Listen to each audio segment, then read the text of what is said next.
नमस्कार। अब हम इस तासिका में व्यंजनों का वर्गीकरण जो है उनका अध्ययन करेंगे। भाषा वैज्ञानिकों ने व्यंजन ध्वनियों का वर्गीकरण मुख्य रूप से 4 भागों में किया है, जिसमें प्रयत्न के आधार पर, स्थान के आधार पर, प्राण तत्व, घोष तत्व के आधार पर एवं प्राणत्व के आधार पर आदि का समावेश होता है, जिनका वर्गीकरण एवं विस्तृत वर्णन इस प्रकार से है। प्रथमतः प्रयत्न के आधार पर जो वर्गीकरण किया है व्यंजनों का, वो हम देखेंगे। विभिन्न अवयव प्रकार से विभिन्न ध्वनियों के उच्चारण के लिए कई प्रकार से प्रयत्न करने होते हैं और इन प्रयत्नों में कुछ प्रयत्न जो है वह पूर्णतः अविरोधी होते हैं, तो कुछ प्रयत्न आंशिक होते हैं। प्रथमतः इन दोनों स्थितियों के आधार पर विद्वानों ने व्यंजनों को निम्नलिखित भागों में विभाजित किया है। प्रथम भाग है पर्श्य। जिन व्यंजनों का उच्चारण करते समय जिह्वा या होठ वायु मार्ग को रोकने के लिए किसी स्थान का स्पर्श करते हैं और तुरंत झटके के साथ अलग हो जाते हैं, उन्हें स्पर्श कहते हैं। व्यंजन का उच्चारण वायु को रोकने और छोड़ने से होता है, इसलिए उनका दूसरा नाम स्फोट व्यंजन भी है। क, ख, ग, घ, त, थ, त, थ, घ, प, फ आदि पर्श्य व्यंजन कहलाते हैं। इसके बाद दूसरा जो है वह पर्श्य संघर्षी।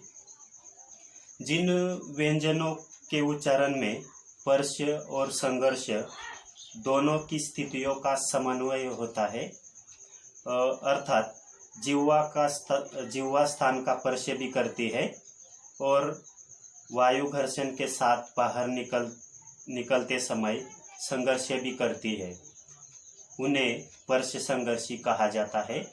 इसके उदाहरण के तौर पर च, श, ज, झ आदि जो व्यंजन है वह पर्श्य संघर्षी व्यंजन है। तीसरा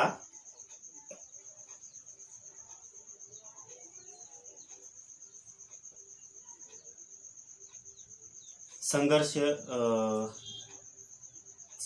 ध्वनि, यानी कि जिन व्यंजनों का उच्चारण करते समय संघर्ष होता है, उसे संघर्ष ध्वनि कहा जाता है। जिन ध्वनियों के उच्चारण में निकलने वाली हवा बाधित होती है, यानी उसमें रुकावट आ जाती है, परंतु निकलते समय हवा रगड़ खाकर संघर्ष करते हुए बाहर निकलती है, तब उन ध्वनियों को संघर्ष ध्वनि कहा जाता है। विद्वानों ने स, श, ह तथा विसर्ग आदि को संघर्ष ध्वनि कहा है। जिन व्यंजनों का उच्चारण करते समय जीभ जो है वह स्थान का स्पर्श न करके पास ही ठहर जाती है और वायु घर्षण के साथ बाहर निकलती है, उन्हें संघर्षी कहते हैं। इसके उदाहरण व, श, श, स आदि संघर्षी व्यंजन कहलाते हैं। अगला पार्श्विक ध्वनि। जिन ध्वनियों के उच्चारण में जिह्वा नोक जो है वह मसूड़े से स्पर्श करती है और निकलने वाली हवा जिह्वा के दोनों पार्श्व से बाहर जाती है, तब पार्श्व ध्वनियों का उच्चारण होता है। ल, यह पार्श्विक ध्वनि का मुख्य उदाहरण माना जाता है। अगला है पांचवा लुंठित ध्वनि। जब जिह्वा नोक गोल होकर वक्ष को छूती है या स्पर्श करती है और उसे लिपट जाती है, तब उच्चारित ध्वनियों को लुंठित ध्वनियाँ कहा जाता है। हिंदी में र यह लुंठित ध्वनि का प्रमुख उदाहरण माना जाता है। छठा प्रकार है नासिक के ध्वनि।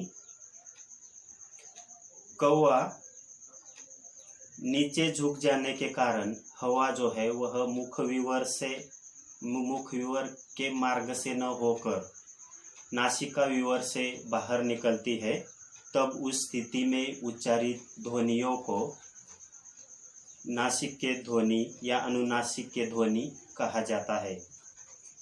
व्यंजन वर्णों में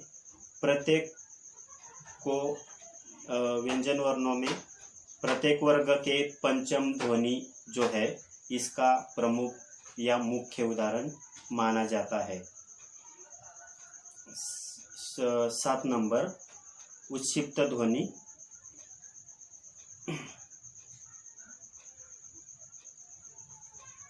जब जिह्वा नोक जो है वह उलटकर झटके के साथ तालू के किसी भाग को टकराकर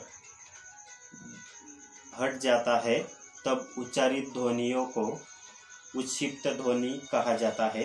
कई विद्वानों ने ऐसी ध्वनियों को ताड़न ध्वनि या ताड़नजात की ध्वनि भी कहा है। ड तथा ढ इसके प्रमुख उदाहरण माने जाते हैं। प्रयत्न के आधार पर जो 2 प्रकार है उसमें हमने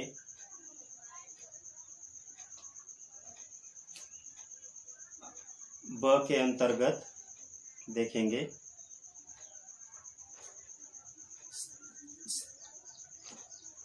प्रयत्न के आधार पर अ और ब के स्थान के आधार पर वर्गीकरण, व्यंजनों का वर्गीकरण देखते हैं। इसमें जिस स्थान पर निकलने वाली हवा वायु को जिस स्थान पर निकलने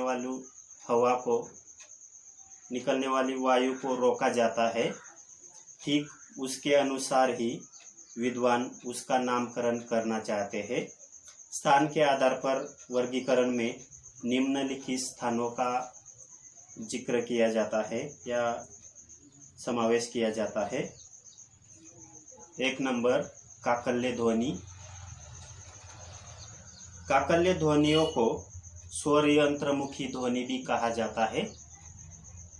इन ध्वनियों के उच्चारण में मुख विवर जो होता है वह खुला रहता है और निकलने वाली वायु रगड़ खाकर बाहर निकलती है, तब इस अवस्था में काकल्य ध्वनियों का निर्माण होता है। ह काकल्य ध्वनि का मुख्य उदाहरण माना जाता है। 2 नंबर अलजिह्वा ध्वनि। जिन ध्वनियों का उच्चारण स्थान जो है वह कौवा होता है, यानी कि काकल्य हमारे अंदर जो कौवा होता है वह होता है, जिन्हें कौवा स्थान से उच्चारित किया जाता है, ऐसी ध्वनियों को अलजिह्वा ध्वनि कहा जाता है। विद्वानों ने कंठे वर्ग के जो ध्वनि व्यंजन है उसको काकल्य ध्वनियों के अंतर्गत रखा है। क, ख, ग, घ आदि को इसके प्रमुख उदाहरण माने हैं। 3 नंबर कोमल तालव्य ध्वनि। जब जिह्वा का पिछला भाग कोमल तालु को स्पर्श करता है या निकलने वाली वायु को बाधित करता है, तब कोमल तालव्य ध्वनियों का निर्माण होता है। इन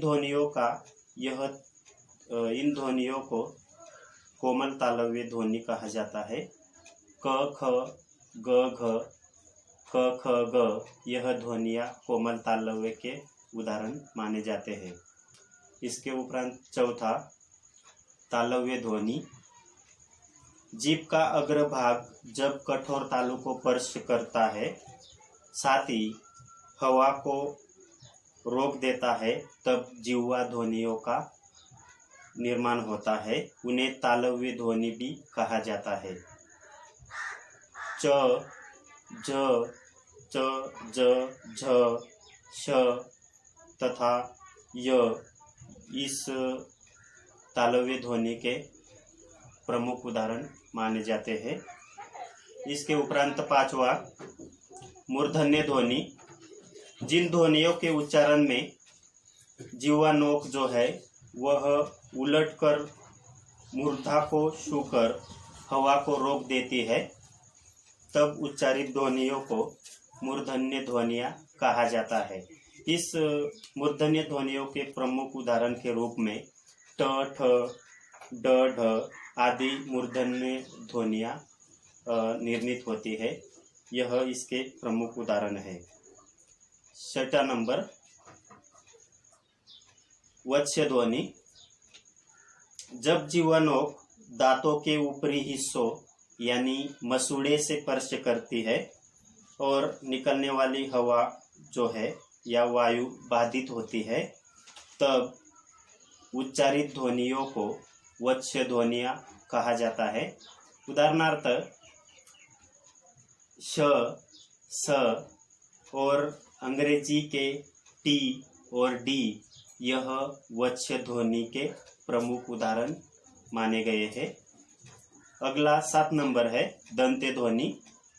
जब जिह्वा नोक जो है ऊपरी दंत्य पंक्ति से स्पर्श करता है तब और निश्वास वायु को रोक देता है तब दंत्य ध्वनि का उच्चारण होता है।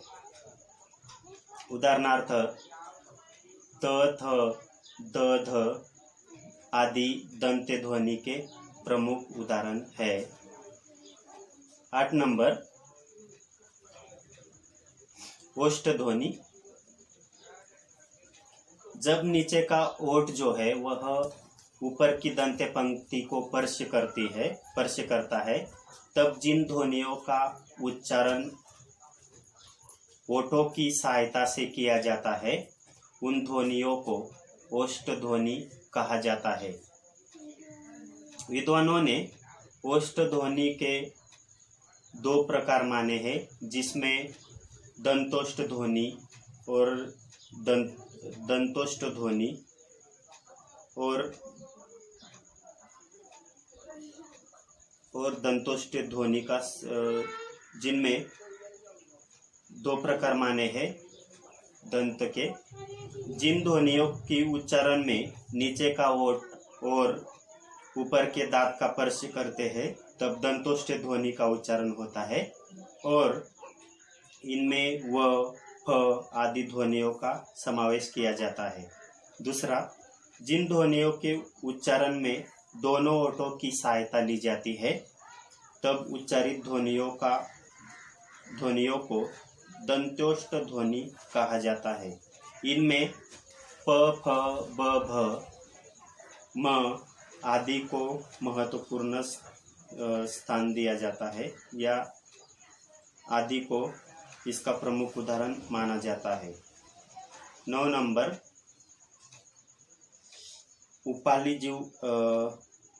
उपाली जिह्वा ध्वनि। जिन ध्वनियों का उच्चारण जो है वह स्वर यंत्र और अलजिह्वा के बीच में स्थित गलबिल से होता है ऐसी ध्वनियों को उपाली जिह्व ध्वनि कहा जाता है। इस प्रकार से व्यंजनों का वर्गीकरण जो है वह देखा जाता है। अब व्यंजनों के वर्गीकरण में हमने अ देखा प्रयत्न के आधार पर, ब स्थान के आधार पर, तीसरा क जो है वह घोषण तत्व के आधार पर। इसमें घोषण तत्व के आधार पर भाषा वैज्ञानिकों ने व्यंजन ध्वनियों को 2 भागों में विभाजित किया है जिनमें घोष तथा अघोष व्यंजन ध्वनियों का समावेश होता है। इन दोनों का परिचय इस प्रकार से है। घोष ध्वनि 1 नंबर, घोष ध्वनियों को सघोष ध्वनि भी कहा जाता है। जिन ध्वनियों के उच्चारण में स्वरतंत्री या निकट आ जाने से निकलने वाली हवा जो है, स्वरतंत्री जो है वह निकट आ जाने के कारण हवा जो है बाधित हो जाती है, साथ साथ कंपन निर्माण करती है, ऐसी उच्चारित ध्वनियों को घोष ध्वनि कहा जाता है। हिंदी में क वर्ग, च वर्ग, ट वर्ग, त वर्ग आदि वर्गों की 3 ध्वनियाँ जो है और य, र, ल, व आदि ध्वनियाँ जो है वह घोष ध्वनि के प्रमुख उदाहरण है। 2 नंबर घोषण तत्व के आधार पर, पहला घोष और दूसरा अघोष ध्वनि।